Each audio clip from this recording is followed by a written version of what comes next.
Hi, I'm Mark Perry with Colorado Dam Safety. Welcome back to our tutorial series on our new guidelines for hydrological modeling and flood analysis. This tutorial covers section 6, which is for the CSU SMA model parameter estimates. And if you've watched the videos so far or read the guidelines, you know there are a lot of parameters in the CSU SMA modeling method.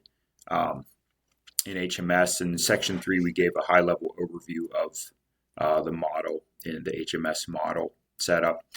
And what we hope is that it's, we have tools and we hope it's a fairly automated, easy process. So this is where this tutorial will go through the process to estimate the parameters.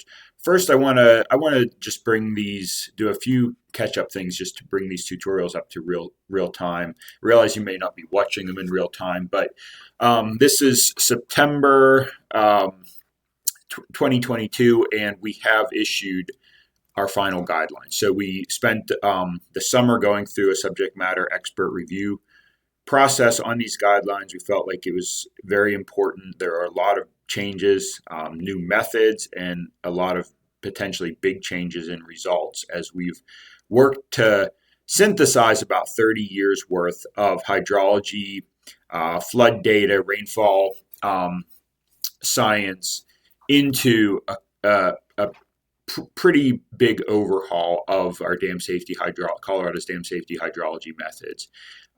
So anyway, we felt like it was very important for dam owners, consulting engineers to have confidence in the methods, especially in some of the big reductions in design floods, PMFs that we might be seeing in the western 3/5 of the state, and mountains and west slope. And so we've completed that process and went well. We had the reviews by leading industry, nationally recognized industry leading experts in hydrology and flood analysis, USGS, Mel Schaefer with MGS Engineering, consultants, practitioners from AECOM and from reviewer from the Army Corps of Engineers Risk Management Center.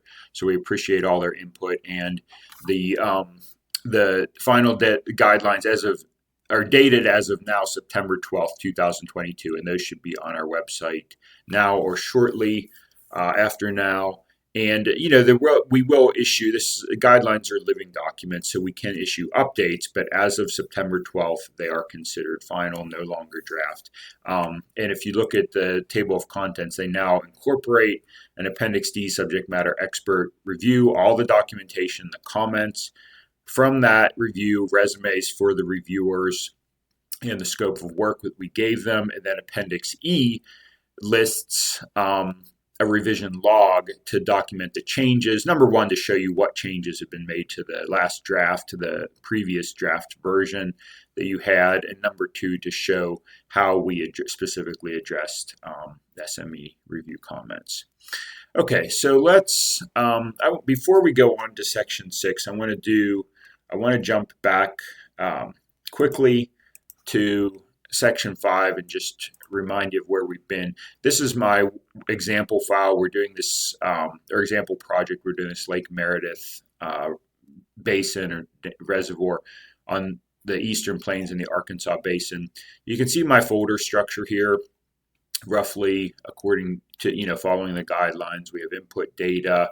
We have the subbasin properties, and I keep a reporting folder for all the separate reporting that's going on as we work through the guidelines. And so the section 5 reporting, subbasin properties, and I have a master PDF that has all of that.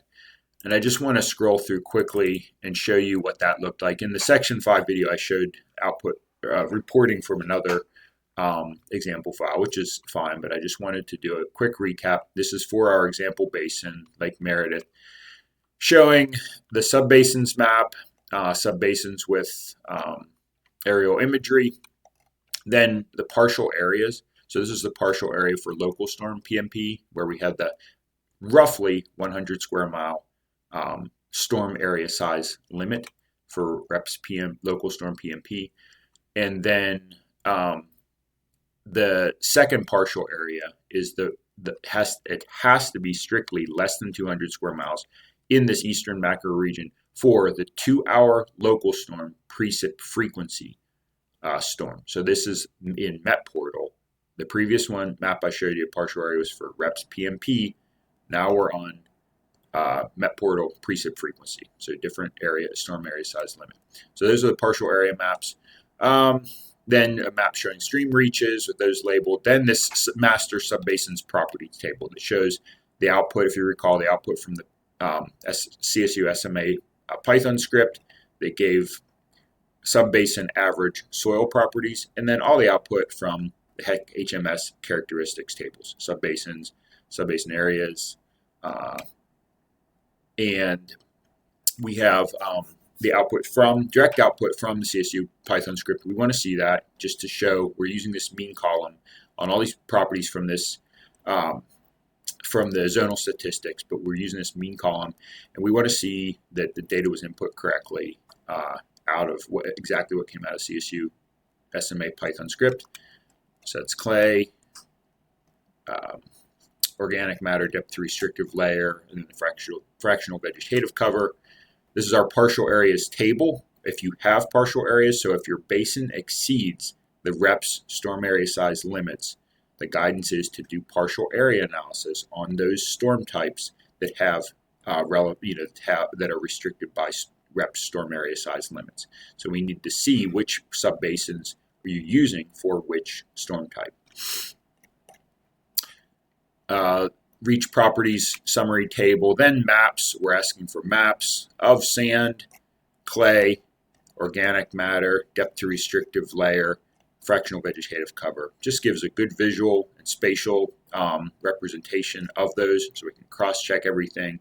We ask for the reps storms output. This is for different PMP storms, 2-hour local storm here, 6-hour local storm, so on. We have general and tropical storms relevant for this basin, and temporal distributions, hydrographs here. The actual temporal distribution data from reps PMP tool, and then we get to, after we've gone through all those storm types, basin average, and the point files. And I'm going through this quickly. I went through this in more detail in the Section 5 tutorial. Just to recap here, precip frequency, output from the reps MEP portal for each storm type. Okay, and that's that. So that is our properties. Now we want to use those properties to generate all the the model parameters. Okay, so now we're on Section 6 in the new hydrology modeling guidelines. Okay, if you recall from the overview and tutorial Section 3, the Csu Sma method uses these following elements and methods in HEC-HMS. So the meteorological models, we use precipitation specified hydrographs and annual evapotranspiration. In the basin model elements, we use the methods simple canopy, soil moisture accounting for losses, Clark unit hydrograph for the runoff transformation, and then linear reservoir for base flow, and reach routing is by Musqueam-McCutcheon. All right, before this next section of the guidelines goes to the Csu Sma Python script and ARC Toolbox to calculate the parameters. But before we do that, I'm going to this section is pretty easy because it's mainly automated, but I want to spend time talking about the parameters so that there's no, we don't feel like it's a black box. Everything in it is well documented. The information is here for anyone who wants to, however deep you want to explore it. All right, so the Csu Sma model parameter estimation methods come generally from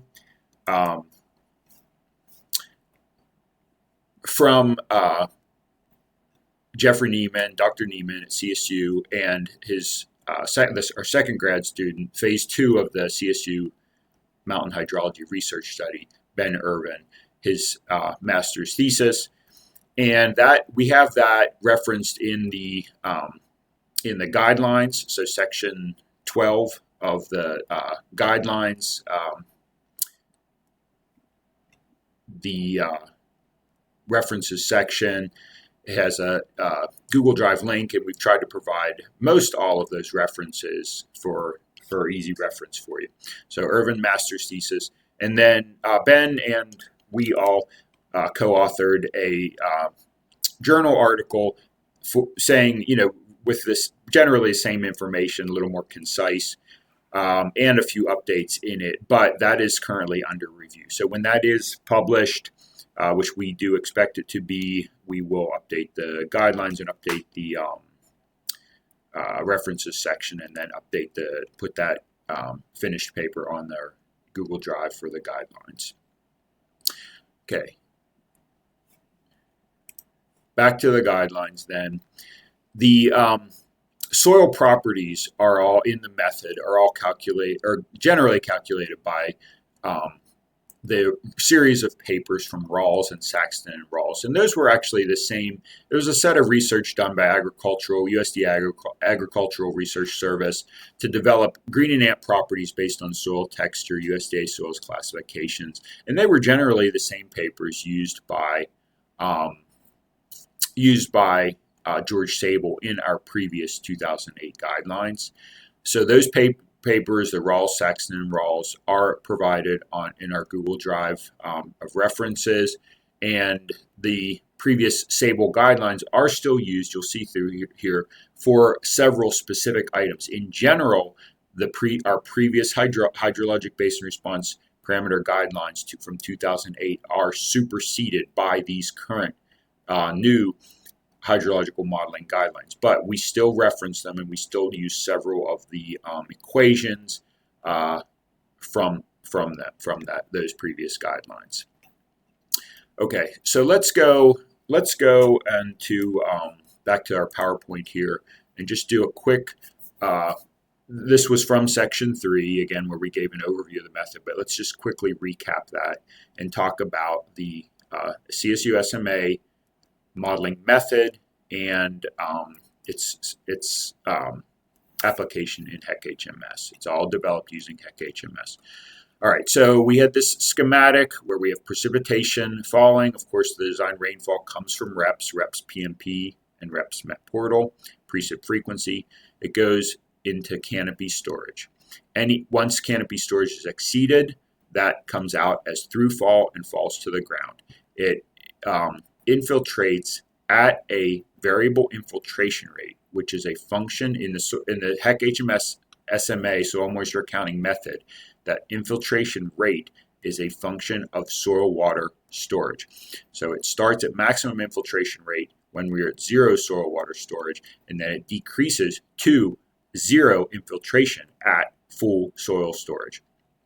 Once the through fall exceeds that variable soil infiltration rate, the water will exit it'll be excess precip, and it will go to surface runoff. Okay, and that will be transformed. For the excess precip will be transformed to runoff using the Clark unit hydrograph. Okay, now out of that soil storage, water can percolate into a shallow groundwater level. Out of that shallow groundwater, water can return as subsurface flow through its linear reservoir and return to be part of the surface water hydrograph, runoff hydrograph. Okay, and out of that groundwater 1, shallow groundwater storage, water can also percolate to deep groundwater, which is a loss to the system. Okay, now here's just a schematic showing that, or a graph showing that variable infiltration rate, soil infiltration rate. So at 0 storage, it's maximum, and at full soil storage, maximum soil storage capacity, the infiltration rate goes to 0. Okay, so this is a big difference from previous methods like our previous guidelines, green and ant method or initial and constant methods, where infiltration losses were an infinite sink. Number one, they continued forever at a K, even at soil saturation at a K-sat, saturated conductivity rate, with no respect or no recognition of soil saturation. potential saturation excess runoff. And then those losses disappeared from the system. There was no return as groundwater and no potential for saturation excess runoff there. Okay, so that's these graphs can be found in our guidelines in section 3, and as well as this table. So Dr. Neiman prepared this, and I believe it's in Ben Irvin's thesis or in the paper that we have under review. But I think this is helpful. It's from section 3, gives a good overview of the entire Csu SMA modeling process. And our guidelines pretty much follow it in the sections. So we had section 4 where we got the input data. These were all our data sources to get the Landsat imagery, GNATSCO soils, DEM, stream stats data. Then we did our processing in section 5, basically what we call subbasin. We did some pre-processing and then generated subbasin properties, and that was our fractional vegetative cover. We did HEC-HMS, the terrain processing, generated terrain subbasin properties there. Now, we went ahead in section 5 and ran the Csu Sma Python script, and we generated average subbasin average soil properties. In this section now, I'm going to talk about these actual soil hydraulic properties and then how those are used by the Csu SMA script, by those papers from Saxton and Rawls, etc., to calculate the HEC-HMS SMA loss and other HEC-HMS element parameters for use in setting up the model. Okay, so that's what we'll cover in this section. Okay, so section 6, let's talk about the parameters and the soil hydraulic properties from Rawls, Saxton, and Rawls, and then how they relate to parameters. And then we'll go through the remaining HEC-HMS element parameters, just discussing them so everyone knows what they are. And again, there's no black box here. All right, so we'll just use the guidelines. I just flipped to page 2 of section 6, the second page of section 6 in the new hydrology modeling guidelines. And let's just work off of that because that's what you'll have to reference, or that's what you're working from. So the first list here, bulleted list in section 6, it lists the soil hydraulic properties that are created or calculated from using the Csu Sma Python script. And this is the ARC Toolbox. I'll get into this next, but I want you to understand what it's doing before we actually open it and just run the thing, because after that it's pretty much just clicking a button. Okay, so it's by Saxton and Rawls, and using the soil properties which the script generates from the GNATSCO rasters, from USDA, NRCS GNATSCO rasters for sand, clay, organic matter depth to restrictive layer, and then our fractional vegetative cover raster. So the script will create this soil water fraction at saturation. So these soil water fractions are just volumetrics. Okay, so regardless of soil depth, it's just the fraction the amount of pore space that will be filled fractionally for saturation. And then field capacity. If people aren't familiar, depending on your background, how familiar you are with soil hydraulics and soil physics, field capacity is just the capacity that at the limit of gravity drainage. So the soil starts out saturated, it's full, all the pore space is full. It'll drain under gravity to a certain point, and then the remaining soil is held in tension or capillary under capillary head, and that limit is called field capacity. Okay, then from field capacity, there's another limit under capillary action that's how much soil the plants can pull out. So the plants pull out, they have their own capillary action, and they pull out a certain amount of soil by evapotranspiration, right, or plant transpiration. So that takes us down to the wilting point. So the soil property, hydraulic property, next soil hydraulic property is the soil water fraction at the wilting point. Okay, then wetting front suction head, that's just a soil property based on soil texture. Again, you're using sand, clay, organic matter, that stuff, and that's essentially the capillary action or head in the soil based on soil texture. Then we have an important one, the KSAT, saturated hydraulic conductivity, and that's for bare ground. And then the script uses our previous Sable hydrology guidelines, a relationship that was in there that increases saturated hydraulic conductivity based on vegetative cover. So that's why it was so important to get that, or why we spent the time getting that fractional vegetative cover raster image. I told you it's not to get in the previous section 5 tutorial, not to get too bogged down in that, because we do have lots of it's just a factor that's used to increase the bare ground KSAT. But we have opportunities later in this method to calibrate the infiltration rate if it's not matching the observed flood record. So it's just a step in adjusting that bare ground saturated hydraulic conductivity. Then the script uses the actual green and amp equation to calculate a max infiltration rate. Okay, green and amp calculates a variable infiltration rate, right? But it has a variable depth as the soil water infiltrates, and it will level out at, like I said previously, it will level out at KSAT. So the actual green amp method, say if you use that loss method in HMS, it would be variable based on depth, volume of infiltration, but then it would continue infinitely at KSAT infiltration rate. We don't want that. All we want here is just the maximum infiltration rate to use in our SMA method, and we're using the green and amp equation to estimate that over an assumed 3-inch depth. There's reasons for that, and it's discussed in Ben Irvin's master's thesis. But it was just a good number to look at, representative of the maximum infiltration rate. Okay. Then these last 3 soil hydraulic properties just convert these upper soil fraction volumetric soil water limits to a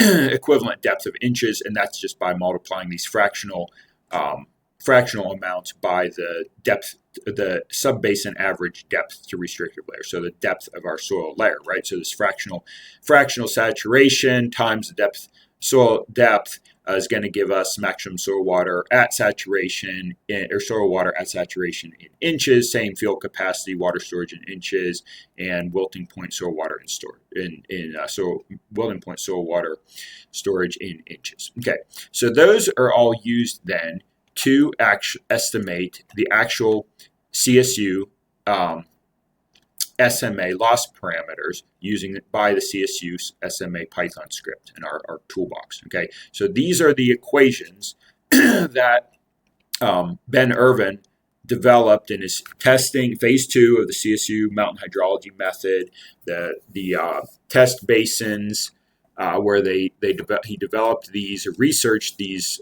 these model parameter estimation methods, and then they did a verification phase where they applied the method to some new basins, and 3 new basins, and I believe 5 historic extreme storms in the San Juan Mountains, and verified the methods on those basins. Okay, so that was the phase 2 research, and these equations come from Ben Irvin's thesis. So to get the HEC HMS maximum SMA loss method, max infiltration parameter, you use this equation. Okay, or Ben Irvin used master's work used this equation, right? So this is the green and amp equation, and we're using this 3-inch depth or 75 millimeters, and the recommendation was to use 1/2 bare ground KSAT it's adjusted KSAT in that equation. So it's factored by 1/2. This is psi F is the capillary suction head this depth wetting front is the 3 inches. Okay, KSAT is the vegetative adjusted value, that's bare ground, and this equation is from our old Sable 2008 Hydrology Guidelines, fractional vegetative cover times 100 minus this 10%, and that's over 90. So at 100% vegetative cover, the bare ground KSAT is actually doubled over the for the vegetative adjusted KSAT. Okay. Then next, soil percolation. So that's the water that goes out of the soil storage and into that shallow groundwater 1 layer in HEC-HMS, the SMA loss method. And we use 1/4 of that vegetation adjusted KSAT. Now, I believe in CSU in their mountain hydrology research study used 1/2 KSAT.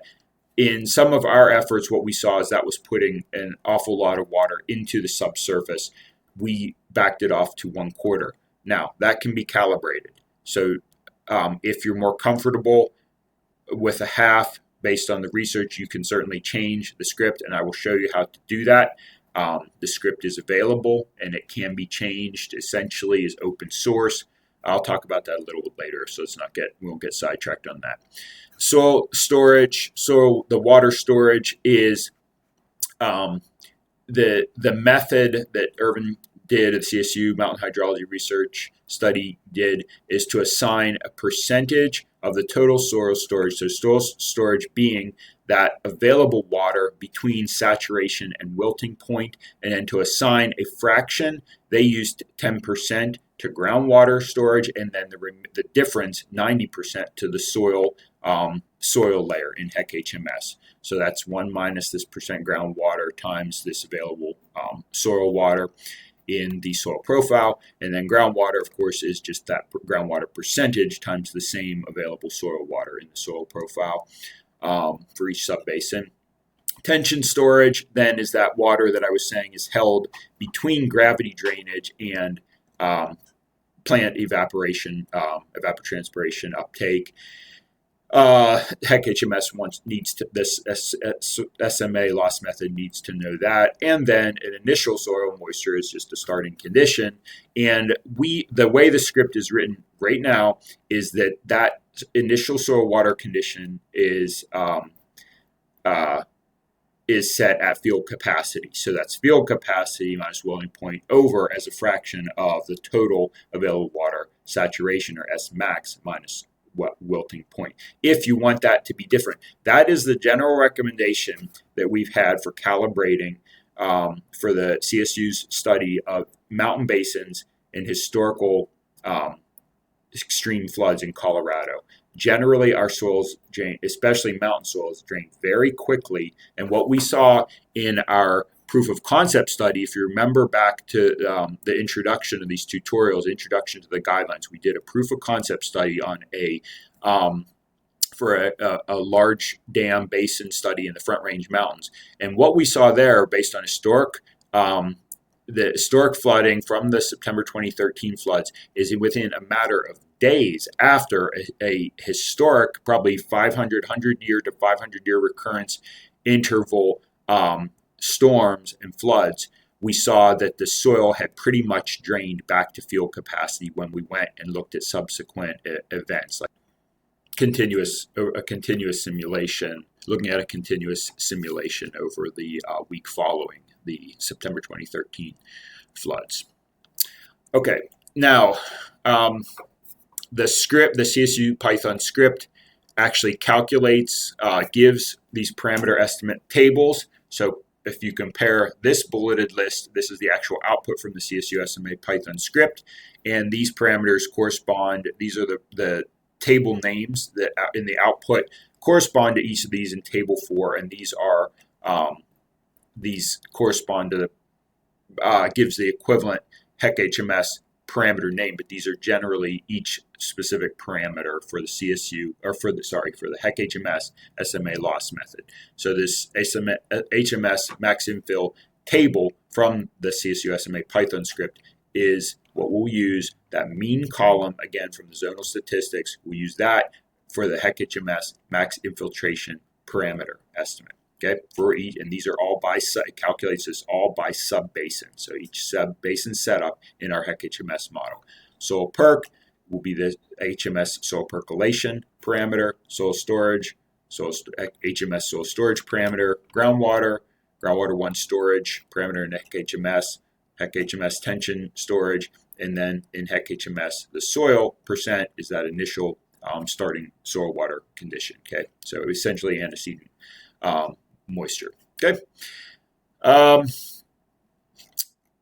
Next, that is all regarding the HEC-HMS SMA loss method. Next, let's talk about runoff transformation, and there's a fair amount to talk about here in terms of guidance. It's easy to do, but let's just talk about the guidance and what the recommendations are. Okay, so we provide a spreadsheet here, and you can link to that. Let's just go ahead and open that. And again, that is, as with the others in the previous properties section 5 tutorial, it's opens in Google Sheets, but it's actually a XLS and an Excel format spreadsheet. So you're going to want to use it correctly. You're going to want to download that and save it as an Excel file and then reopen it. The idea with these is they're filled out for an example basin so you can see, but the idea is then you can just wipe out anything that's not coded in there. You would just clear the spreadsheet, and then use it for your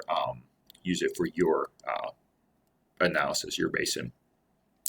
Okay, so let's then go back to the guidance on Clark unit hydrograph parameters. So firstly, we're still using from George Sable's our previous hydrology basin response and parameter estimation guidelines from 2008 had the equation for Clark unit hydrograph time of concentration. We didn't typically use it. We usually use the guidelines those previous guidelines focused more on Cudworth's reclamation, Bureau of Reclamation, USBR unit hydrographs. We're not using reclamation hydrographs anymore. Our new hydrology guidelines solely rely on green and amp. Okay, or as the recommendation.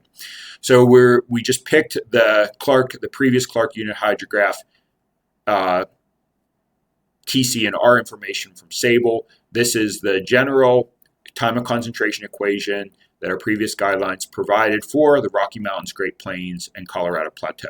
Okay, so we're still recommending that as a starting point. That uses critical time for Clark unit hydrograph as a function of subbasin area, length of longest flow path slope in feet per mile, and the length of the centroidal flow path. Okay, and that information all comes out of our terrain analysis in HEC-HMS, and we copied out the characteristics, subbasin characteristics table from HEC-HMS.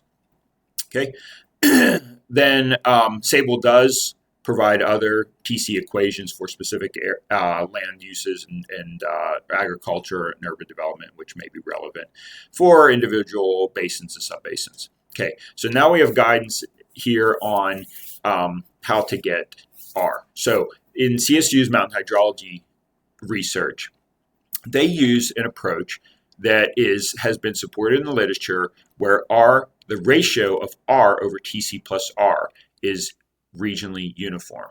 Okay, and that's been observed in other studies. And for mountains regions, they've found studies have shown that could be about 0.6 to 0.8. That's a very slow response compared to some of the traditional runoff transformations we've used in the past, and it probably suggests some sort of shallow subsurface flow as opposed to actual quick flow, true surface runoff. It's probably like an inner flow, suggests an inner flow or a shallow subsurface flow. And that's consistent with other research that's shown that usually in mountain and forested basins, you don't see actual surface runoff, even in intense thunderstorms. Okay, so that the ratio of R over TC plus R of about 0.6 to 0.8, that's equivalent to saying R is about 1.5 to 4 times the time of concentration. R represents, you can think of it as representing hill slope storage. TC is the actual channel network storage, okay? Now, next, that's for the mountains, this R 0.6 to 0.8. Now, next is for the plains, the eastern plains, foothills, and canyons. So that can be in the West Slope canyons, Colorado Plateau, or the Front Range canyons. We see something very different. So there we see what we've seen. This wasn't covered in part of CSU's mountain hydrology research. We've done many example studies, test studies here, beta testing on our own in Colorado Dam Safety. And after many studies in those plains and canyons, foothills regions, what we've seen is calibrating based on comparison to the observed flood record. We've found R over TC plus R ratios need to be closer to 0.2 to 0.3, which is equivalent to, can be just rearranged to R, that hill slope storage being about 1/4 to 0.4, so 0.25 to 0.43 times the time of concentration. So that what you're seeing there is a much faster, right? Much faster, much less hill slope storage, and a much faster, flashier Clark unit hydrograph. Okay. Now, the interesting thing is that when you take those quicker values, what you find is that you put them into Clark unit hydrograph, you find a unit hydrograph that compares pretty well to the old Bureau of Reclamation Rocky Mountain Thunderstorm unit hydrograph with our previous guideline recommendations of a KN of about 0.5 to 0.8.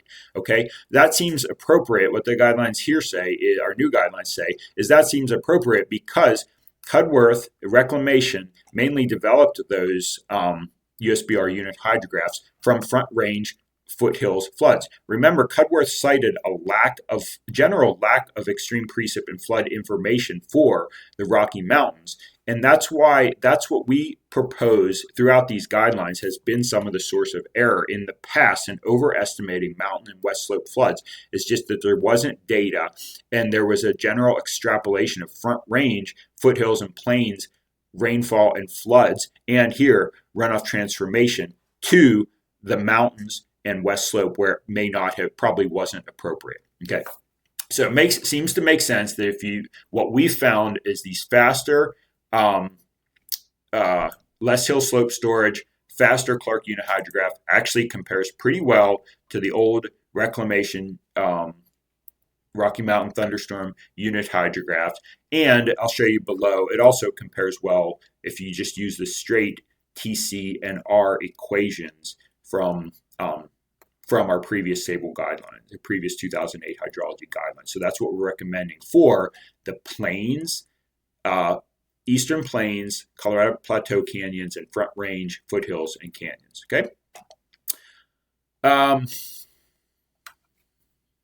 Yeah. So that's the advantage and why CSU and their mountain hydrology research moved to the Clark unit hydrograph is because these variable parameters allow us to better represent different types of runoff. So it's not all just modeled as a kind of a quick flow hydrograph the way it would have been from using the Reclamation's Rocky Mountain Thunderstorm unit hydrograph. Now we can calibrate we have parameter estimate recommendations, guidelines, and then we can calibrate to observe flood records. By calibrating this R and TC in Clark unit hydrograph, we can produce different types of surface runoff, like quick flow from the eastern plains, foothills, or more like subsurface, shallow flow, or interflow in the mountains using these longer, slower Clark unit hydrograph parameters. Okay.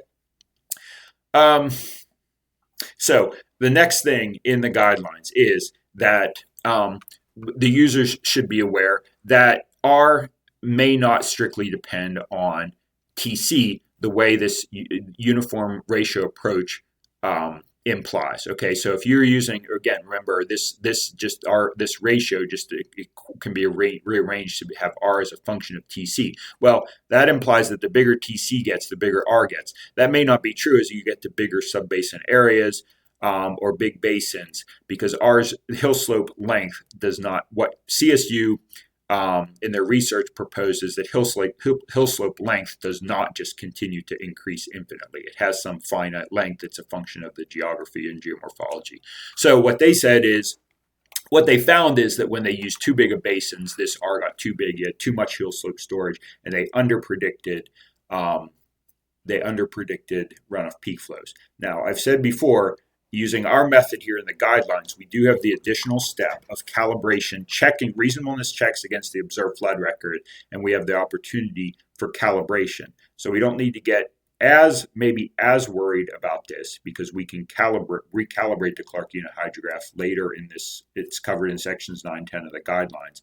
But just to be aware that what CSU found is when they use too big of subbasins, TC gets too large, not that TC gets larger, R gets too large as a function of TC. So what they proposed is when basins are larger than about 10 square miles, just to use a constant R, which they calculated as their average from their test and verification basins. They found about 7 hours for R. Okay, so that would be like an average or representative hill slope storage amount for Colorado's mountains. Doesn't say anything about the plains. They did not, in their research study, they did not do plains and foothills and canyons, and so we don't have equivalent guidance on that. But I'll show you how we recommend handling the plains, canyons, and foothills.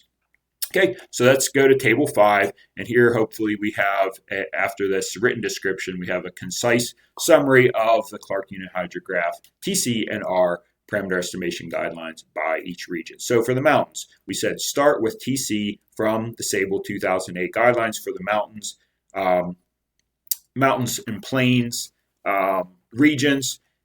And if your subbasin's size is less than 10 square miles, then we recommend starting with this R over TC plus R ratio, 0.6 to 0.8 for this mountains region.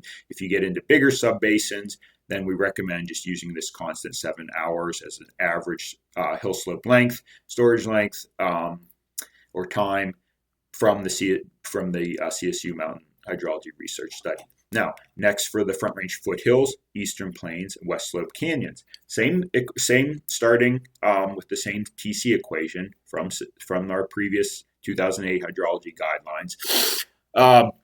But then R over TC plus R, quicker, a ratio of 0.2 to 0.3, and like we talked about that above, much quicker, flashier Clark unit hydrograph, or just bypass that altogether. And what we found is it's pretty similar to just using our previous guideline, Sable's 2008 equation for Clark unit hydrograph R. So if you use this equation from Sable, you're going to end up with a much faster Clark unit hydrograph, and it's going to be about equivalent to this R over TC R ratio of 0.2 to 0.3. So you can use either of those. So there you go.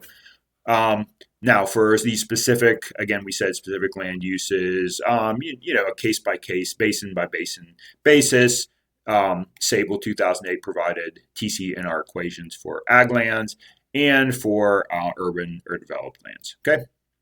Again, here we talk about that in these footnotes to Table 5 that these can be considered a starting place, and we have the opportunity in sections 9 and 10 in our guidelines for checking model results against the observed flood record and for calibration. So these can all be calibrated as needed to match peak flows, the observed flood record.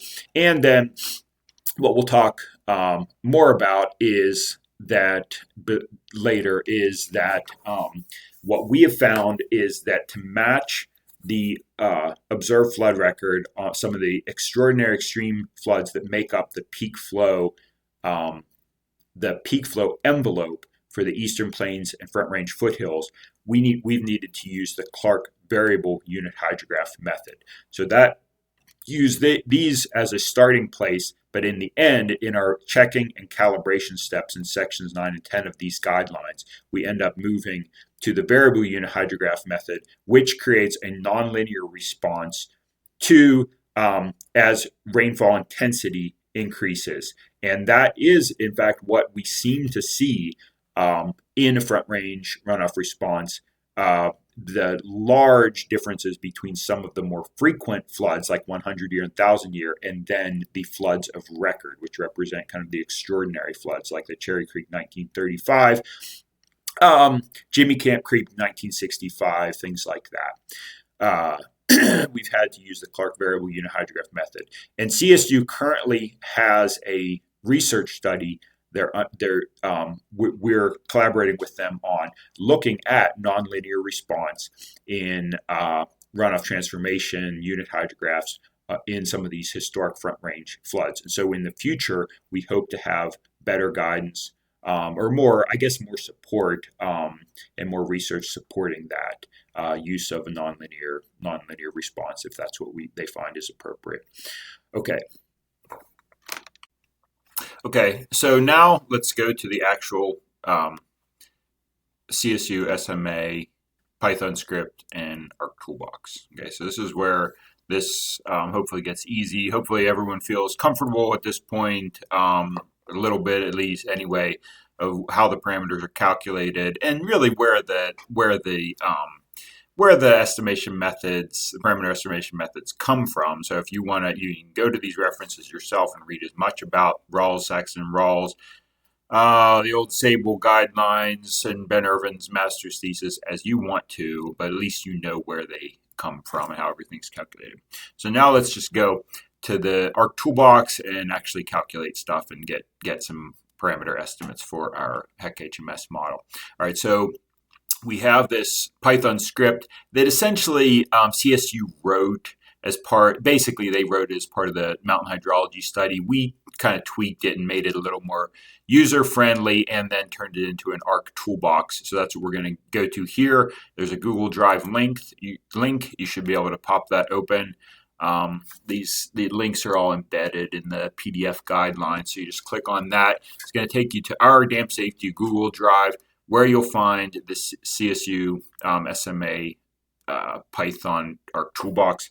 What you need to do is grab everything here. So there's this loss folder, and the CSU Sma Python 2 TBX is the Arc Toolbox, and then in this loss folder, there's other information, including the actual Python script. Okay, so I've already done it, but if you were to doing it for a new for the first time, you just grab those and download all those files, put them.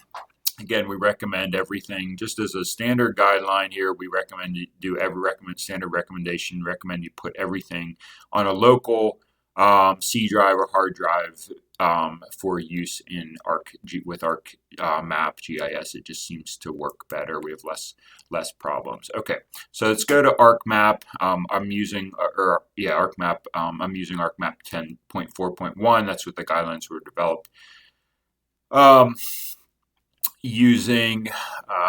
We've had people test this up through, I believe, Arc Map 10.8 or so, and it has worked for that. We did do some changes to the Python script to accommodate that, but anyway, that's where I'm using 10.4.1 now.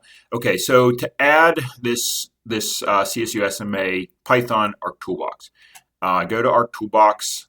Open that, right click, and you want to add a toolbox, and then we're going to go to your local C drive, hard drive, where you've saved it, and I have mine just here, and I'm going to grab the TBX file, okay?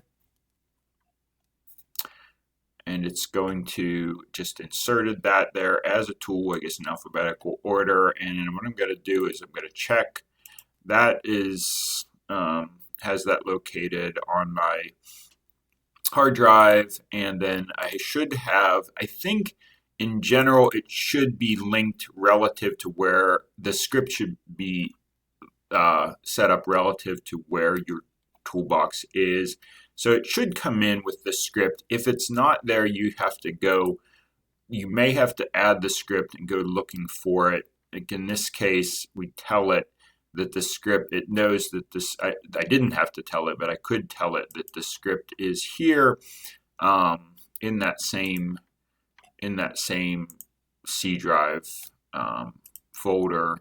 where we downloaded it to. So I had it in my users and GIS folder, Csu Python, and then if I open this lost folder, I find that that py is the Python script. Okay, but it already came in knowing that it's there. So all I have to do is now double click on this script, and it opens this GUI or user interface. Okay, and so I believe I went over this very briefly in section 5, but it's a pretty for calculating our subbasin properties, or as far as our subbasin soil properties.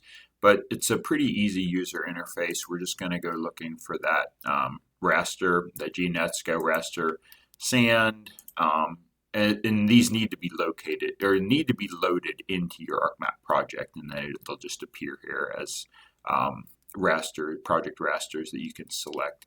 So then clay, the organic matter raster, and the depth to restrictive layer raster, this fractional vegetative cover raster TIFF image that we calculated using the raster calculator. And then we have our subbasin shapefile, which we created exported from HEC-HMS in the section 5 tutorial. And here it's a shapefile. We actually are going to go looking for that, and that's in my on my C drive in my project folder here. So it's HMS subs. And then if you recall, in section 5, we had to create a raster. We had to convert this subbasin shapefile into a raster image as well. That was one of the changes that was needed to make this work in newer versions of ArcMap. But regardless, just then to add that, and then create an output folder. And we want to do this on our local C drive here. So I've already run this. I created that Csu Sma output folder on my hard drive, my C drive, in my project folder, and then it's going to dump all of this output to that folder. Okay, and show you what it does. So you get this interface screen while it's running, and it does tell you a little bit about what it's doing as it's calculating the soil properties, subbasin soil properties, and then subbasin hydraulic soil hydraulic properties from Saxton and Rawls, right, that we went through, like the fractional water content saturation, wilting at field capacity, wilting point, KSAT, vegetative adjusted KSAT, and then water content in inches for saturation, field capacity, and wilting point. And then it's going using those to actually calculate the HEC-HMS SMA loss method parameter estimates.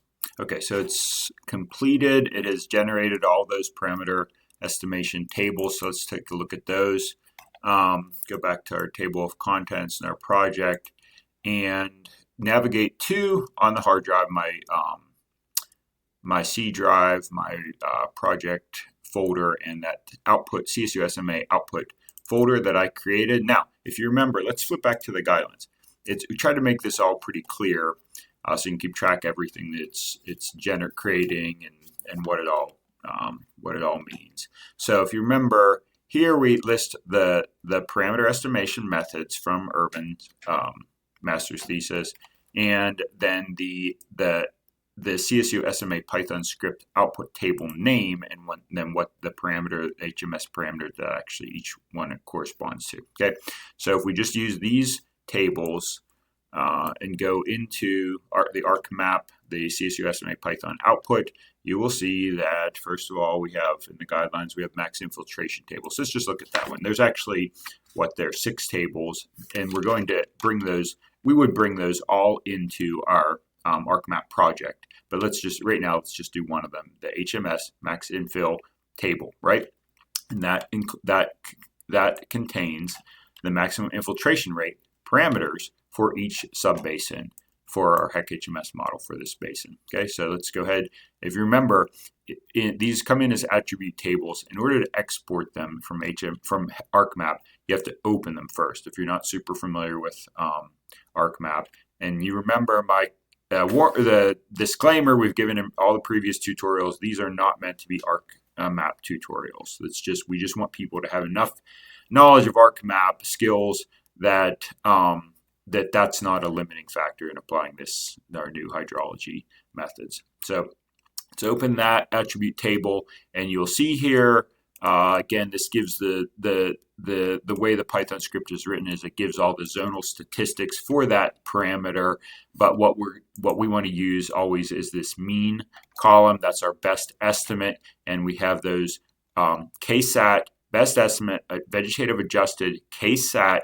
It's not KSAT, it's the max infiltration. It comes from that green and amped equation. It used 1/2 KSAT to calculate green and amped infiltration rate over the top 3 inches of soil. That's what this estimate is for each subbasin, based on soil properties in each subbasin. Okay, now here we can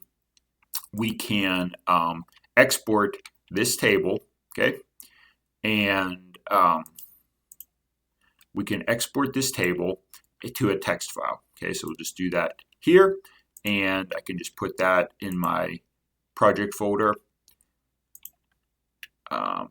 As I'm going to create a folder here for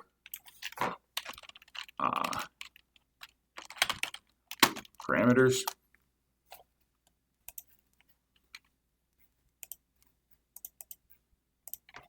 And I'm going to change the output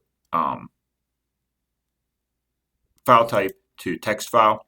Okay, I'm going to put that in parameters, and then I'm going to change this to max infill. Okay, and that's going to give me this table output. Okay, I don't need to add it, it's already added. But what I want to do is go show you what that looks like. So this was our Csu Sma output. This is everything that all the files and folders it just created. These are generally ArcMap files, so we're going into ArcMap and adding them as attribute tables and then exporting them. So let's go up a level, look at that parameters folder that I just created, and I created this text file. Okay, so let's open that. And ultimately what I'm going to do is open that in Excel. In fact, I could do that now because this is pretty messy as a comma delimited text file. So let's go ahead and open Excel and simply open a new worksheet. Okay, in my parameters folder, and I have to select all file types or to see a text file, and then just bring in that comma delimited text file. So commas, and we get a nice pretty looking table here by subbasins, and then our mean parameter estimate, best parameter estimates for max infiltration from that Csu Sma Python max infill table. Okay, so next all we do is repeat that for the HMS soil perk table, soil storage table, groundwater 1 storage table, tension storage table, an initial storage table, and we can even do that pretty easily. So go to the Csu Sma Python output folder we created, and we're just grabbing, we already grabbed the max infiltration table. Yeah, grab the tables, not the raster. Those are the raster images of the actual calculations, but we just want the table output. Then soil perk table would be next, soil storage table. We have a tension storage table, groundwater 1 table, storage table, and an initial SM table. So that's it. Just add all those, and they're going to come right into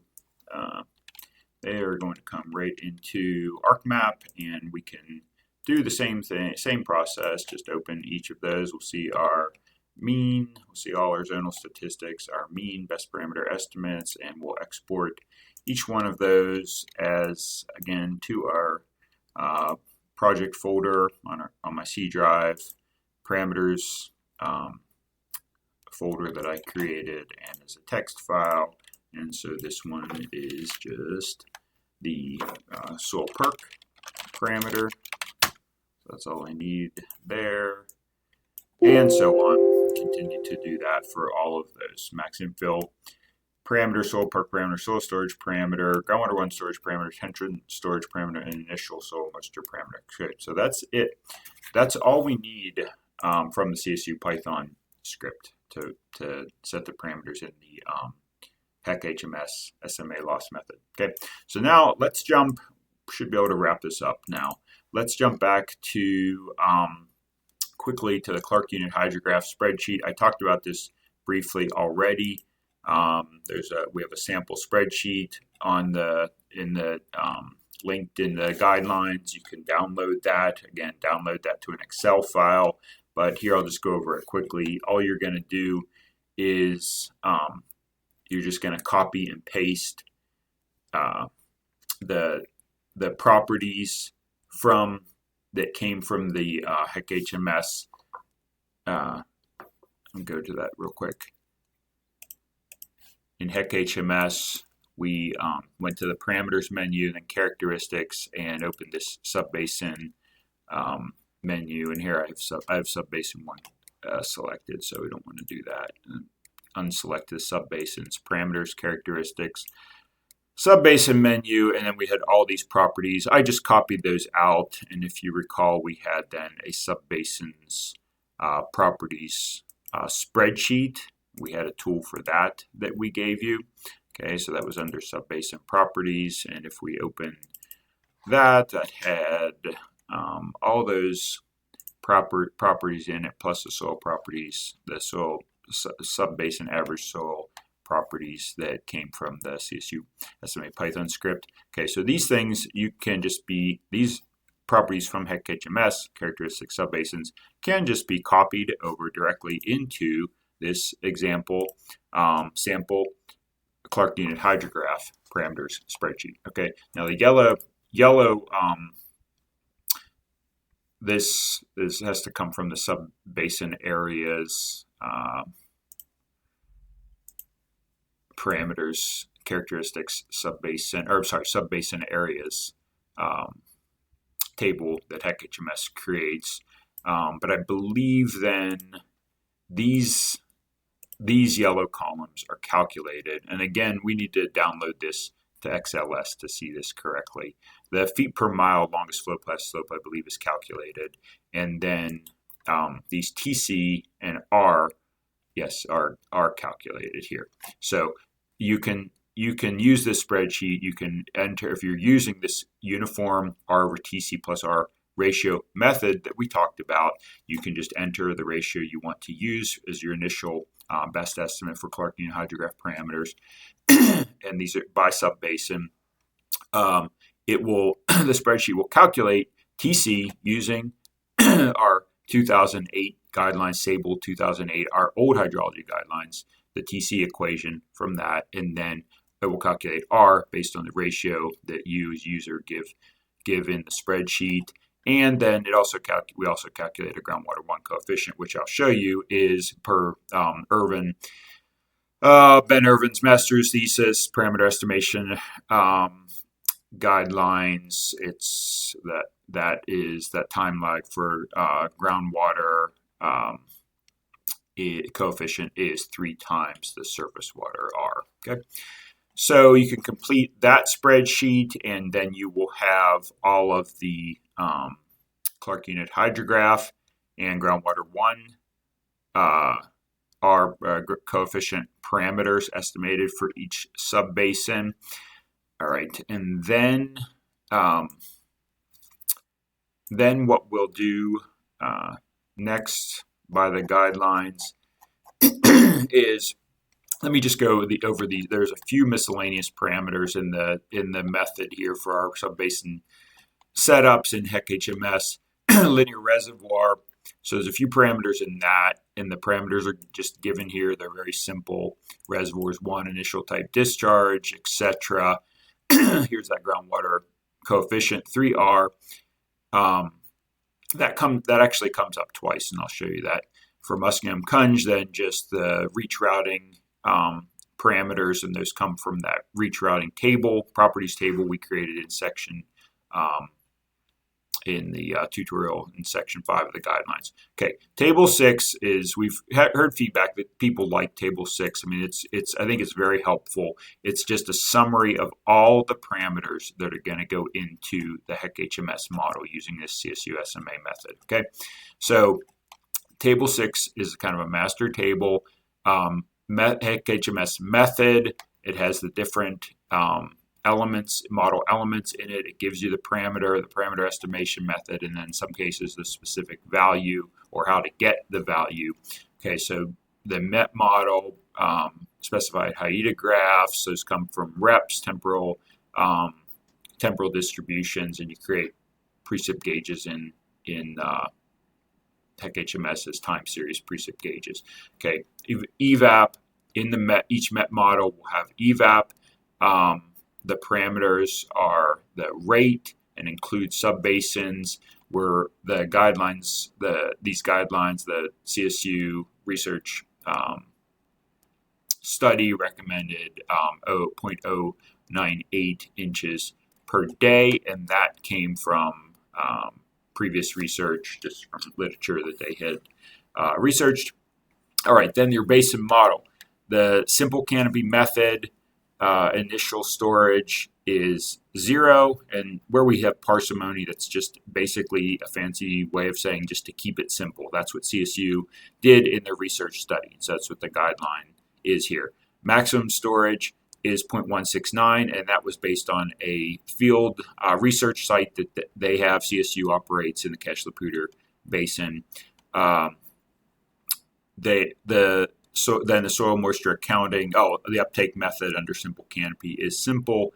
The soil moisture accounting loss method now. So again, just for, I'm not going to go through all of these in this table. You can read the table for yourself. But say, for example, this soil percent is that antecedent moisture condition, that initial soil value, so soil water value. And I told you the way this script is currently written, it is set for field capacity. You're welcome to change that. You can change that if you want to, but that's what we found kind of for most historic floods in Colorado. The soils drain quickly and field capacity is a reasonable number. Say, as opposed to assuming necessarily like a worst case that the antecedent moisture condition is saturated. But you could do that if you wanted to. So under the parameter estimation method, we use field capacity based on the CSU research. That's limit of gravity drainage, and where to get that. In this last column, obtain it from the Csu Sma Python output in the HMS initial SM table. Use the mean field. Okay, that assumes field capacity. You can edit that if you want to. So this table is going to go down through each of these parameters, tell you where you get it, what the recommended value or what the recommended value would be through the soil storage, tension storage, soil percolation, groundwater 1 storage, groundwater 1 percolation.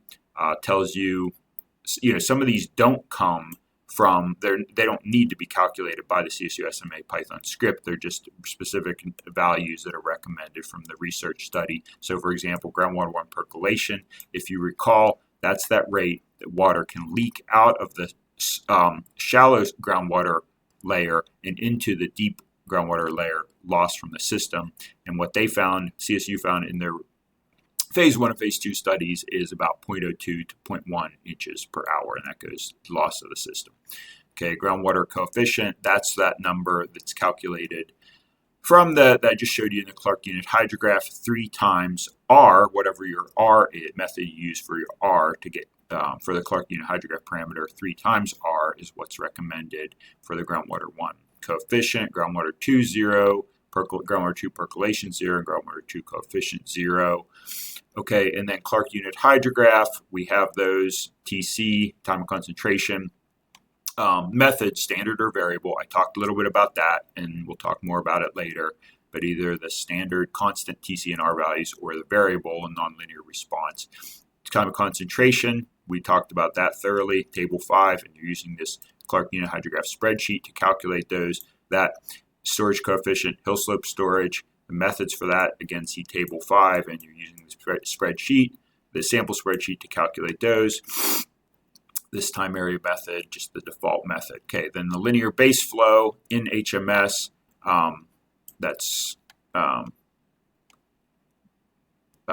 giving you, this table gives you those, summarizes those parameters. They're written in the text above, I just showed you, and then this table just summarizes the parameters you'll use for that element and the parameters, and then Muskingum-Cunge, the parameters you use there in your reach routing method in HEC HMS.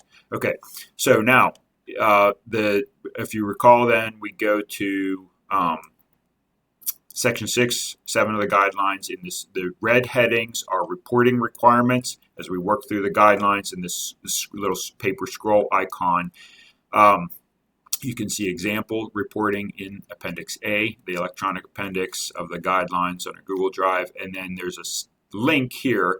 We want to see a summary, like after Table 6 here, of all your parameter estimates for your model. And so there's a sample spreadsheet, this Table 6 spreadsheet, and you can go to that. And what we want to see is that we want to see that completely filled in for your study, for your basin, and then included in your report, so that you go through and fill this in for every single HMS method, element, and parameter set. And what it goes by method on the left here in the rows, and then subbasins across the columns. And what we find is it's the easiest thing to do is just to open, say, your Csu Sma Python output text files. So we had that as a table here. We opened the text comma delimited text file, and you can simply copy those from Excel, transpose them, and paste transpose those into the columns here for each row. So this was the max infill parameter output best estimates from Csu Sma Python Script, and so we just go to this max infill row and just paste, transpose those here. So paste, well, again, I'm in Google Sheets, but when I download this into Excel, I can paste and transpose those and just copy them. It will copy them across by subbasin, and then that row is filled out. And what ends up happening is this table, you can print this out or just have it on a second screen, and this Table 6 ends up being pretty much your the guide that you follow to set up your entire HEC HMS model, all the parameter estimates. So it makes having it all in one easy reference place here seems to make the model setup pretty easy. Okay, so other reporting requirements we want to see, again, just like we did in Section 5 with the properties, we want to see the output tables, the actual output tables, the printout of the text files from the Csu Sma Python output tables, just to see that the exactly what that the parameter best estimates, that mean column, were copied over correctly and entered correctly into the HEC HMS model. So, all right, so that's that initial SM max infill table, soil storage table, tension storage table, soil perk table, and groundwater 1 storage table. Okay, and then we'd also like to see the completed Clark unit hydrograph parameters estimation spreadsheet if you use that.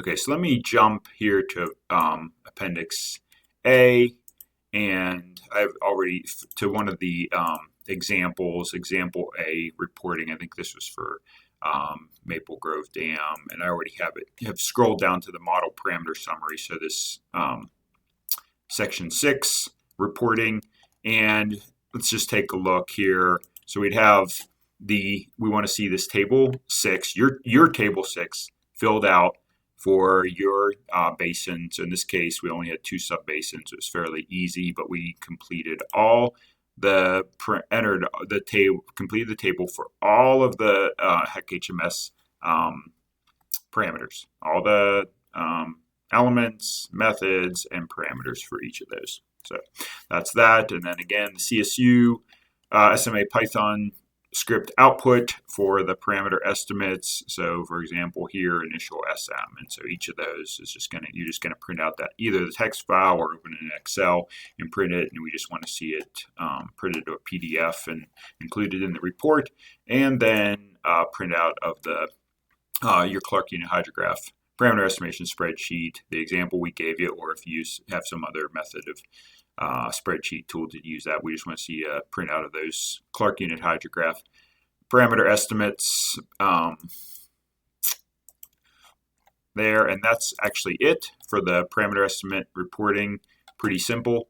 Let's jump to HMS real quick. I just want to show you an example model for one that's been all the parameters have been edited input already. So we'd have our basin model, and we have a subbasin here, and the subbasin elements. The subbasin elements we have, or the subbasin element, the methods we have, are simple canopy, loss, soil moisture accounting, transform Clark Unit Hydrograph, linear reservoir, base flow, right? And then we can flip through each of those. So canopy, we had that max storage, initial storage 0, max storage 0.169, crop coefficient 0.10, uptake method simple, and then the loss, we have all these parameters, our percent soil, right, groundwater 1%, groundwater 2, max infiltration 1.22, impervious storage. So cross-reference again back to that table 6, and that all those parameter values you summarize them all in table 6, so they're all there for easy reference, every one of those parameters. Okay, so soil loss, SMA loss method, soil percent for subbasin. I was looking at the subbasin 2 west, so soil percent starting in antecedent moisture condition 37.8%, groundwater 1%, 0, groundwater 2%, 0, maximum infiltration rate 1.42, impervious 5, right? So that's where that all you can get it all kind of comes from. Transform the Clark Unit Hydrograph parameters, and in here this is a front range basin. Like I said, we ended up using the variable method, nonlinear response, in order to match the observed, to calibrate the observed flood record. We can talk more about that later. Base flow method in our subbasin element and the parameters for that.